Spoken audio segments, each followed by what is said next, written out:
Hello and good morning, students. I welcome you all to my NCERT in 30 days series. हम day 16 पे हैं।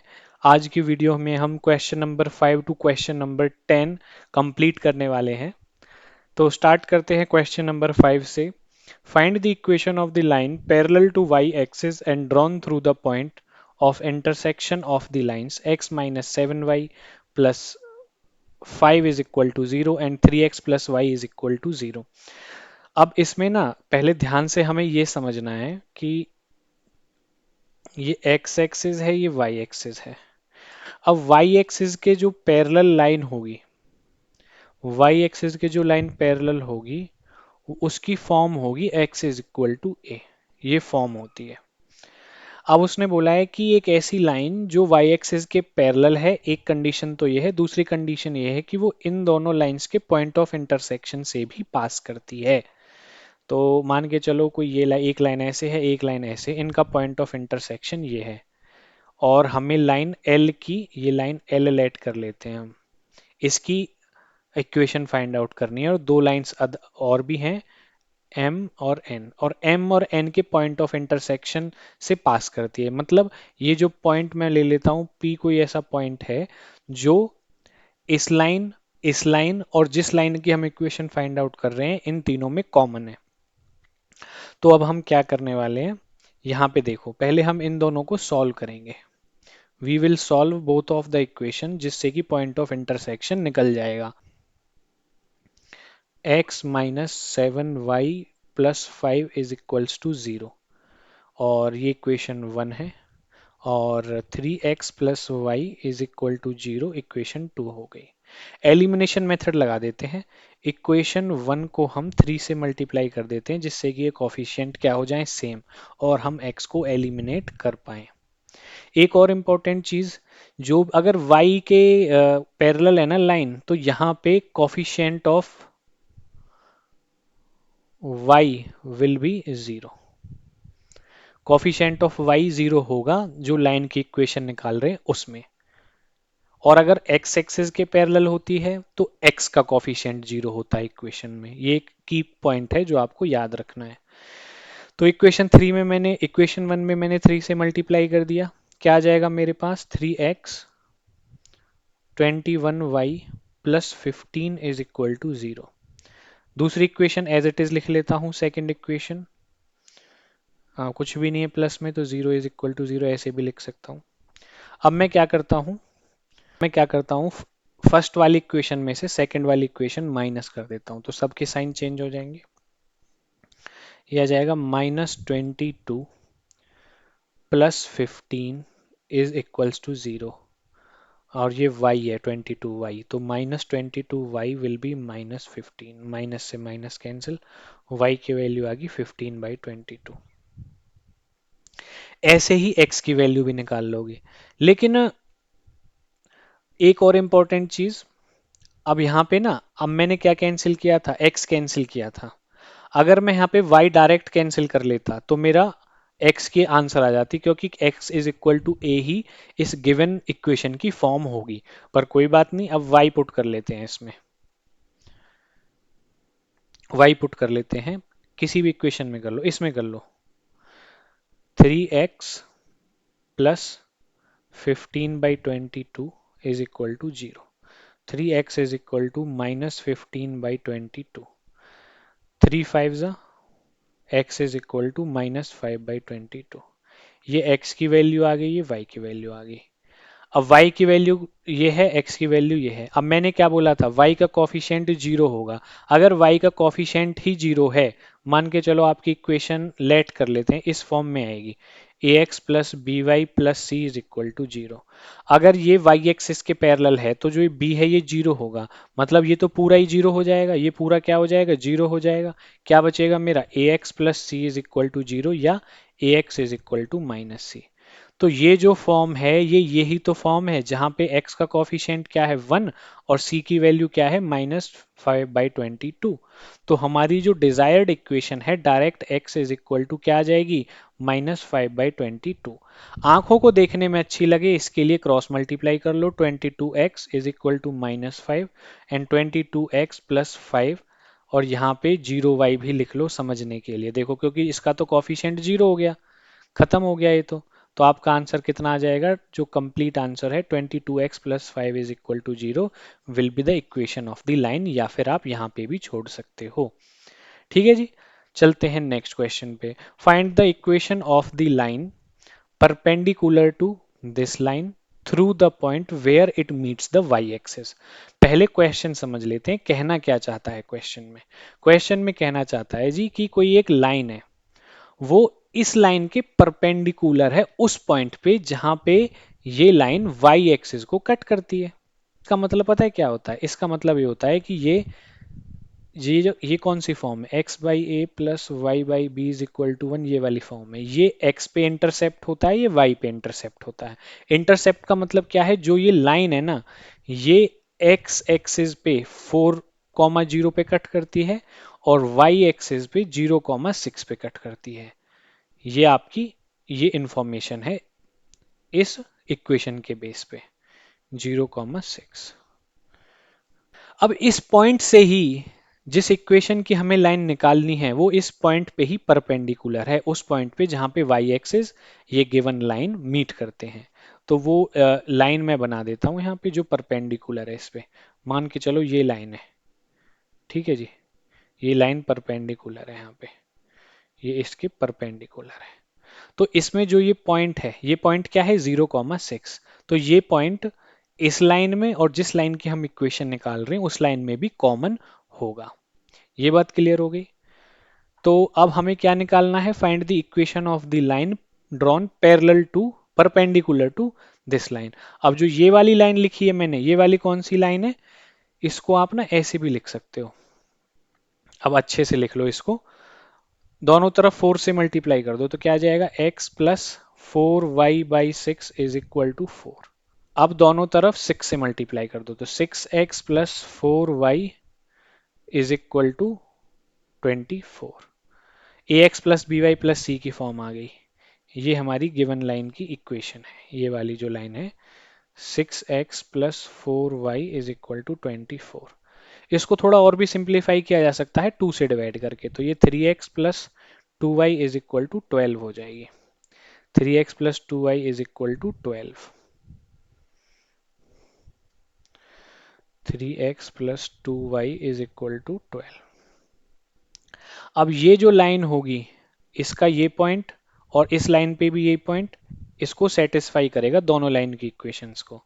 और हमें इस ऑरेंज लाइन की इक्वेशन फाइंड आउट करनी है। जब दो लाइन आपस में, if two lines are mutually perpendicular then product of their slope will be -1। मान के चलो जो गिवन लाइन है इसका जो स्लोप है वो m1 है और इसका स्लोप क्या है m2। तो if lines are perpendicular, if two lines are perpendicular then m1 dot m2 will be equal to -1। ये कॉन्सेप्ट होता है। अब ये आपको गिवन है यहां पर, ये चीज यहां पे गिवन है आपको। अब यहाँ पे मैं क्या फाइंड आउट कर सकता हूँ? स्लोप फाइंड आउट कर सकता हूँ या नहीं फाइंड आउट कर सकता? बिल्कुल कर सकता हूँ स्लोप में फाइंड आउट। एक पॉइंट और ले लेते हैं, देखो इस पॉइंट, इस लाइन पे एक पॉइंट और ले लेते हैं। इस लाइन पे मैंने एक पॉइंट ले लिया x, y और ये पॉइंट 0,6 है। तो इस लाइन का स्लोप निकाल लेते हैं और इस लाइन का स्लोप निकाल लेते हैं। इस लाइन का स्लोप और इस लाइन का स्लोप। तो इस लाइन का स्लोप तो यहीं से निकल सकता है। कैसे? इसको हम y is equal to M X plus C की फॉर्म में लिख लेते हैं। वहां से जो m होता है यही क्या होता है? आपका स्लोप। गिवन इक्वेशन में कर लेते हैं काम। तो 2y is equal to 12 minus 3x।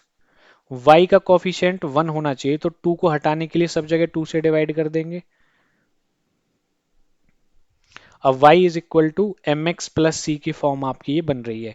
यहाँ पे m की वैल्यू क्या हो गई, -3/2, और m क्या है हमारा m1, जो पहली जो गिवन लाइन है उसका स्लोप हो गया, उसकी वैल्यू -3/2 में यहाँ पुट कर सकता हूँ। m2 मुझे पता नहीं है अभी, तो मैं इसको ऐसे लिख लेता हूँ।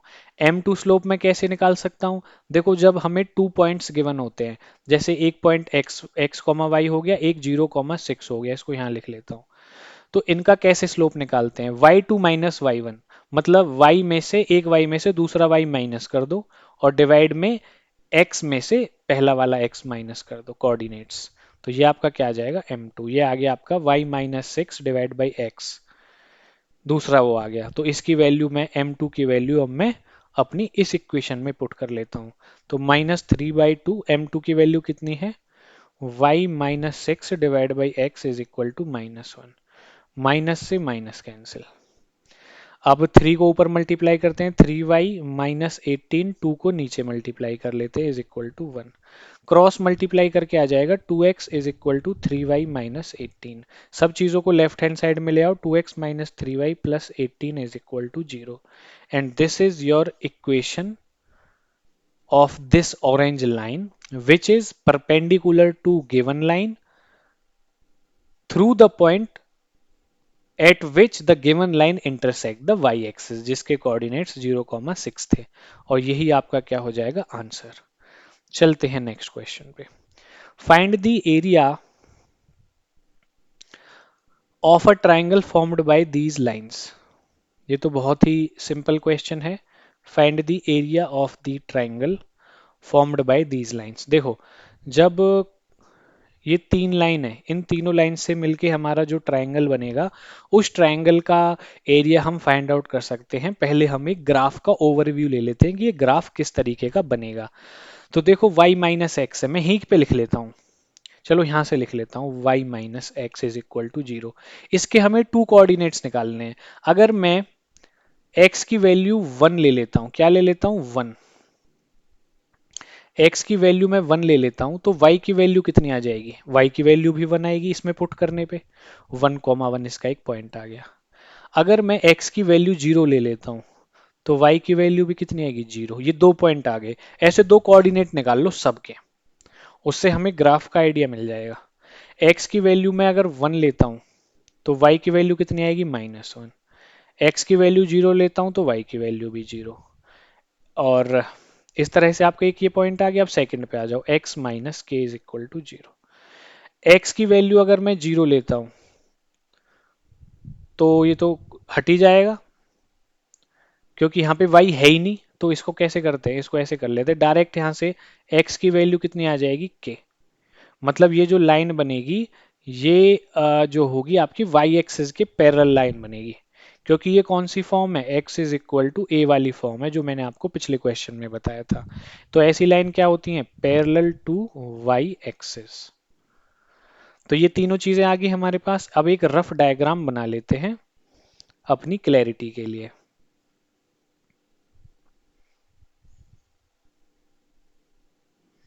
ठीक है जी। अब पहला पॉइंट ले लेते हैं पहली लाइन के लिए, 1,1। तो देखो 1,1 कहाँ पे लाई करेगा, मान के चलो यहाँ पे 1 है और यहाँ पे भी 1 है, तो 1,1 कहीं यहाँ पे होगा, क्योंकि हमें एटलीस्ट टू टू कोऑर्डिनेट्स चाहिए होते हैं एक लाइन को ड्रॉ करने के लिए। तो ये 0,0 कहाँ पे होता है, ओरिजिन पे। ये x एक्सिस है, ये y एक्सिस है। तो जो लाइन है इन दोनों पॉइंट से पास कर रही है, इन दोनों पॉइंट से, तो इन दोनों पॉइंट से पास करा देते हैं पहले एक लाइन हम। ठीक है जी, एक लाइन पास करा दी इनसे हमने। अब चलते हैं आगे। अगले उसमें अब ये लाइन कौन सी थी, y-x इज इक्वल टू 0। ये लाइन है हमारी y-x is equal to 0। Next line पे आ जाते हैं, x plus Y is equal to 0, 1 comma -1। देखो 1 तो यहीं होगा, -1 कहीं यहाँ पे होगा नीचे y के लिए, तो ये पॉइंट आएगा यहाँ पे। और 0,0 मतलब ये भी ओरिजिन से पास करती है। तो दूसरी लाइन हमारी क्या बनने वाली है, दूसरी लाइन भी बना दो भाई। दूसरी लाइन हमारी ये बन जाएगी, जो ओरिजिन से और इन पॉइंट से पास करती है 1,-1 से। तो ये लाइन हमारी x plus Y is equal to 0 हो गई। क्या हो गई, X plus Y is equal to 0। Third line पे आ जाते हैं, एक्स इज इक्वल टू के। मान के चलो के कहीं यहाँ पे है आपका, तो ये वाई एक्सिस के पैरेलल होगी, मैं पहले ही बता चुका हूँ क्या होगी वाई एक्सिस के पैरेलल। तो ये हमारी एक सीधी लाइन बन जाएगी, और ये पॉइंट हमारा क्या है, के कॉमा 0। ये पॉइंट मैं इरेज करके दोबारा लिख देता हूँ, के कॉमा 0। तो देखो हमारा ट्राइंगल बन गया। इस ट्राइंगल का हमें एरिया फाइंड आउट करना है। देखो एरिया का सिंपल फॉर्मूला मैं आपको एक सबसे अच्छा मेथड बताता हूँ, ज्यादा दिमाग ही नहीं लगाना पड़ेगा। बस एक रफली आप ट्राइंगल बना लें। एरिया क्या होता है ट्राइंगल का, ट्राइ ये ओरिजिन है ओ। ट्राइंगल का एरिया क्या होता है, 1/2 बेस मल्टीप्लाई बाई हाइट। अब देखो ये पॉइंट मैं लेट कर लेता हूँ, कोई पी है, तो यहाँ पे ओ पी हमारा क्या हो जाएगा, बेस। ठीक है, और ये पॉइंट मैं लेट कर लेता हूँ क्यू, और पी क्यू हमारा क्या हो जाएगा, हाइट। तो 1/2 बेस मल्टीप्लाई बाय हाइट लगा के हम यहाँ पे एरिया निकालने वाले हैं। ठीक है जी, अब आ जाते हैं आगे। अब ये पॉइंट तो हमें पता, अब हाइट पता करने के लिए मुझे ये कोऑर्डिनेट भी निकालना पड़ेगा। इस कोऑर्डिनेट पे एक्स की वैल्यू तो के है, इस कोऑर्डिनेट पे एक्स की वैल्यू के है, और ये लाइन कौन सी है, ये लाइन है y minus X is equal to 0। तो इस लाइन का इस पॉइंट पे इंटरसेक्शन निकाल लेते हैं, क्योंकि इस कोऑर्डिनेट पे x की वैल्यू तो k है। तो यहीं पे वैल्यू पुट कर दो, x की वैल्यू k पुट कर दो, तो y की वैल्यू कितनी आ जाएगी, y की वैल्यू भी k। तो ये पॉइंट क्या आ गया आपका, k कॉमा k। तो k रिप्रेजेंट क्या करता है, x एक्सिस को, y रिप्रेजेंट करता है y एक्सिस को। तो ये जो हाइट है ये किसके इक्वल आ गई आपकी, यहाँ से ये जो हाइट है यहाँ तक, ये पॉइंट क्या आ गया आपका, k। ये भी k आ गया। तो आपका जो हाइट है वो भी k, और जो आपका बेस है वो भी k। अभी मैं इस ट्राइंगल की बात कर रहा हूँ। ठीक है, base multiply by height, formula लगा देते हैं। 1/2 बेस है आपका k, हाइट भी है आपकी k, ये आ गया k square by 2 square units. अब देखो जो ऊपर वाला ट्रायंगल है और नीचे वाला ट्रायंगल है, दोनों ही कैसे हैं, सिमेट्रिक हैं, आइडेंटिकल हैं। तो total area of triangle O Q P R बोल दो इसको, O Q R will be equal to, इसका क्या कर देंगे twice, 2 multiply by K square by 2।